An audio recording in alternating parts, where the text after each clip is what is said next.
علامہ صاحب پھر آتے ہیں آپ کی طرف. ڈاکٹر صاحب وہ جو خاتون ہیں آپ کی پڑوسن، انہوں نے جو سوال کیا ہے میں نے پہلے جواب دیا ہے کہ استطاعت پر حج ہے. اگر انہوں نے 20 عمرے کیے ہیں، کسی نے کروا دیے یا وہ آسانی سے ہو گئے، لیکن حج کے لیے استطاعت، اب یہ شرط نہیں ہے کہ چونکہ عمرے کر لیے تو اب فرض ہو گیا. ایسی کوئی بات نہیں. بالکل صحیح. ہاں اگر حج کی نیت سے گئے ہیں، مکہ مکرمہ میں شوال کا چاند دیکھ لیا ہے اور حج کی نیت سے گئے ہیں، تو پھر اس سال کا حج کیے بغیر نکل نہیں سکتے. لیکن شرط یہ کہ حج کی نیت سے گئے ہوں. حج کی نیت سے گئے اور چاند بھی دیکھ لیا. چاند دیکھ لیا. اور اگر آپ حج کی نیت سے نہیں گئے اور ان مہینوں میں یہ جو شوال ذیقعد ہے اس میں وہاں داخل بھی نہیں ہوئے ہیں، تو پھر آپ پر وہ چیز نہیں ہے. اگر استطاعت نہیں ہے، اب بھی بھلے عمرے کیے ہوئے ہیں، استطاعت نہیں ہے تو حج فرض نہیں ہے. شوق ہے وہ الگ بات ہے، تمنا ہے، جی چاہتا ہے تو پہلے دیکھ لیں. استطاعت ہے تو فرض ہوا ہے. صرف عمرہ کرنے کی وجہ سے حج فرض نہیں ہوگا. تو یہ کہنے کہ عمرہ کر لیا تو اب لازم ہو گیا، ایسی بات نہیں ہے. کوشش کرنی چاہیے کہ حج کریں، حج کے بعد عمرے جتنے مرضی ہوتے رہیں. بالکل یہ کوشش کرنی چاہیے. دوسری بات جو سوال ہے قربانی کے حوالے سے کہ اونٹ اور گائے نر مادہ دونوں میں 7 حصے ہیں. ایک شخص اپنی طرف سے پوری گائے کرنا چاہتا ہے، کر سکتا ہے، وہ 7 حصے اپنی طرف سے کر لے. اور چاہے تو برکت کے لیے ایک رسول اللہ صلی اللہ علیہ وسلم، صحابہ اہل بیت، ازواج مطہرات رضوان اللہ علیہم اجمعین اپنے والدین میں وفات پا گئے ہوں، عزیز و اقرب، ان کی طرف سے بھی کر سکتا ہے. حضرت علی کرم اللہ تعالی وجہ الکریم ہر سال نبی پاک کی طرف سے کیا کرتے تھے صلی اللہ علیہ وسلم، تو سعادت بھی ہے. تو اگر وہ اور حصے دار نہیں ہیں تو ایصال ثواب کے لیے کر لیں، اس میں شامل کر لے. برکت کے لیے والدین کو یا جن بزرگوں سے محبت عقیدت رکھتا ہے ان کی طرف سے شامل کر لے، ورنہ باقی سارے حصے بھی اپنی طرف سے کر لیں. اچھا، یہ ایک تھوڑی سی ایک شک ہے، اور یہ میں نے بھی تھوڑی دیر پہلے علامہ لیاقت اظہری صاحب اور مفتی عبدالحمید ربانی صاحب سے ان سے بھی پوچھا تھا. علامہ صاحب یہ پتہ نہیں چل پاتا ہے جو پیسے ہیں، مطلب ٹھیک ہے ہم تو یہی سمجھتے ہیں کہ حق حلال کی کمائی ہے، لیکن کبھی کبھی اشتباہ رہتا ہے کہ کہیں کوئی غلط پیسے نہ آ گئے ہوں. تو چلیں اپنی قربانی تو سمجھ میں آتا ہے کہ ہم نے کر دی، اور جب نبی کریم صلی اللہ علیہ وآلہ وسلم کے لیے ہم سوچ رہے ہیں تو کیا یہ بہتر نہیں ہے کہ ہم پہلے یہ دیکھ لیں کہ جو ہم پیسے لگا رہے ہیں یہ بالکل ہی جائز ہیں، بالکل حلال ہیں، اس میں کہیں بھی حرام کا 1 روپیہ نہیں شامل ہے؟ پھر سرکار کی بارگاہ میں اس کو میرا ایک سوال تھا. یہ بہت اچھی بات ہے. فتویٰ اور ہے، تقویٰ اور ہے. صحیح، ٹھیک ہے. فتوے میں گنجائش ہے، تقویٰ میں نہیں ہے. ٹھیک، صحیح. جی علامہ. جی بسم اللہ الرحمن الرحیم.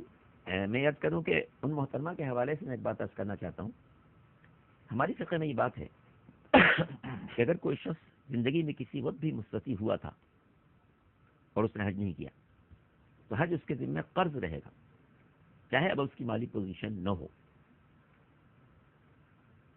مثال کے طور پر میں ابتدائی دنوں میں یعنی آپ یہ کہنا چاہ رہے ہیں استطاعت تھی جبھی تو عمرے پہ گئیں، یہ کہنا چاہ رہے ہیں؟ نہیں، یہ نہیں کہنا چاہ رہا ہوں، کیونکہ عمرے کے اخراجات اور ہیں، حج کے اخراجات اور ہیں. بالکل صحیح. میں اس سے چاہ رہا ہوں کلیئر ہو جائے. تو ایک دور تھا جب میرے پاس اتنی گنجائش تھی کہ اگر میں چاہتا تو حج کے لیے جا سکتا تھا. جسمانی بھی استطاعت تھی، مالی بھی استطاعت تھی. لیکن میں نے نہیں کیا اس وقت، صرف عمرے کرتا رہا یا کچھ اور میں مصروف رہا. تو اب وہ حج میرے ذمہ قرض ہے. اب چاہے میرے پاس مالی استطاعت نہ ہو تب بھی میرا فریضہ ہوگا کہ میں اس کے لیے خود تگ و دو کر کے جد و جہد کر کے چاہے قرض لے کے حج کرنے جاؤں، کیونکہ وہ قرض ہے. وہ قرض ہے میرے سے. وہ حج اس شخص کے ذمہ قرض ہے جو کسی وقت بھی مستطیع تھا، 23 سال کی عمر میں، 30 سال کی عمر میں، 40 سال کی عمر میں، جس وقت اس کا بزنس تھا، کاروبار بہت اچھا تھا. اگر اس کے پاس اتنے پیسے تھے، جسم بھی تھا، جسمانی توانائی بھی تھی، اور پیسے بھی تھے کہ وہ حج کر سکتا، اور اس نے نہیں کیا، تو اب یہ حج اس کے ذمہ قرض ہے. اب اگر اس کے پاس پیسے نہیں ہیں تو اس کو قرض دے کے جانا چاہیے اور اس حج کو ادا کر دینا چاہیے.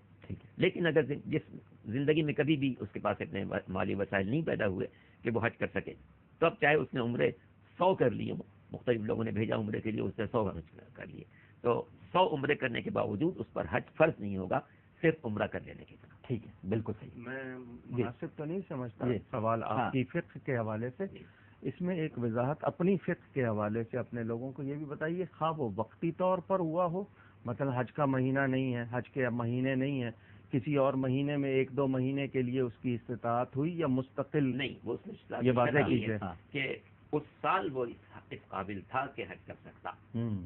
اچھا ورنہ آپ نے سوال کر لیا جی. بالکل اس سال اس قابل تھا کہ حج کر سکتا اور نہیں کیا اس نے. یہ نہیں کہ 5 ہفتے کے لیے یا 2 مہینے کے لیے استطاعت سے چلی، بلکہ اتنی استطاعت تھی کہ مثلا 2006 میں اس کے پاس اتنی رقم تھی کہ اس سال کا حج کر سکتا، نہیں کیا اس نے. تو اب یہ حج اس کے ذمہ قرض ہو گیا. بات واضح ہوئی نا؟ صحیح. اب قرض کے ساتھ ساتھ قرض بھی ہو گیا. استطاعت میں یہ پیش نظر رکھی جائے گی بات کہ اتنا وقت ہو کہ وہ مکہ جا سکے، اعمال اجا لا سکے، جسمانی توانائی وغیرہ جو اس سے پہلے ذکر ہو چکا ہے. تو مقصد یہ ہے کہ جس سال کے حج کی اس میں استطاعت تھی اور اس نے کوتاہی کی، اس کے ذمے وہ حج قرض رہے گا.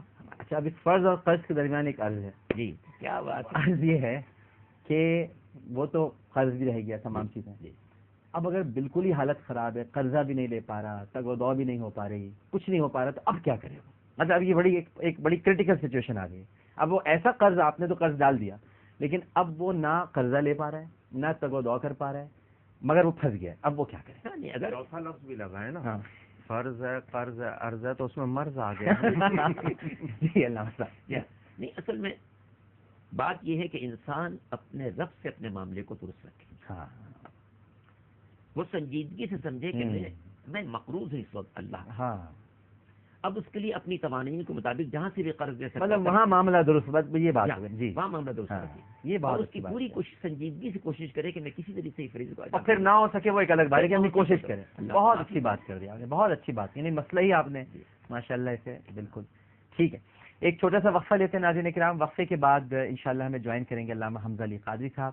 علامہ رضی جعفر نقوی صاحب کو ہم یہیں خداحافظ کہیں گے، ہمارے ساتھ تشریف فرما رہے. بہت بہت شکریہ علامہ صاحب، آپ تشریف لائے، اور یہ آخری جواب تو بڑا زبردست آپ نے دیا.